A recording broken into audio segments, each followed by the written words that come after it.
Hello' friends, কি খবৰ আপোনালোকৰ?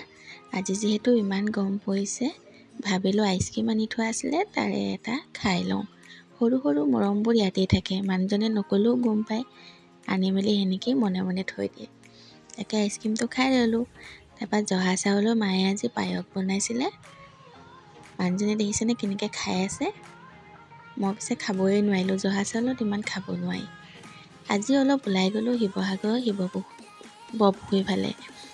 যিহেতু বৰপুখুৰী পাৰত গৈ বহুত ভাল লাগে। গৰম বতৰ হ'লেতো তাত ইমান ধুনীয়া বতাহ মাৰে।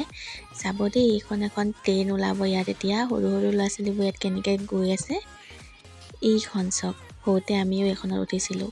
বহুত ভাল লাগে এইখন পাৰ্কত আহি। বৰপুখুৰী পাৰত গধূলি হ'লে বহুতেই ভাল লাগে। পাহঁতৰ ঘৰতে সোমাই মেলি ধুনীয়াকৈ গৰম গৰম চিঙৰা আৰু জেলেপি দি চাহ খাই আহিলোঁ।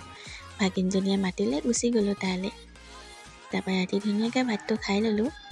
মাংস আনিছিলে, মাছ আনিছিলে। তাৰপৰা গোটেইখিনিয়ে গৰম পৰিছে যিহেতু তলত বহি লৈ পদিনা চাটনিৰ সৈতে খাই ল'লোঁ। তাৰপৰা ঘৰত আহি যিহেতু শুব টাইম হোৱা নাই, অকণমান কাম আছিলে ব্লাউজটো চিলাবলৈ, সেয়ে ভাবিলোঁ ব্লাউজটো চিলাই লওঁ। আজিলৈ ভিডিঅ'টো ইমানেই। ভাল লাগিলে লাইক, কমেণ্ট, ছাবস্ক্ৰাইব কৰি দিব। আকৌ এটা নতুন ভিডিঅ' লৈ আহি আছোঁ। আপোনালোকে ভিডিঅ'বোৰ শ্বেয়াৰো কৰি দিব। ধন্যবাদ।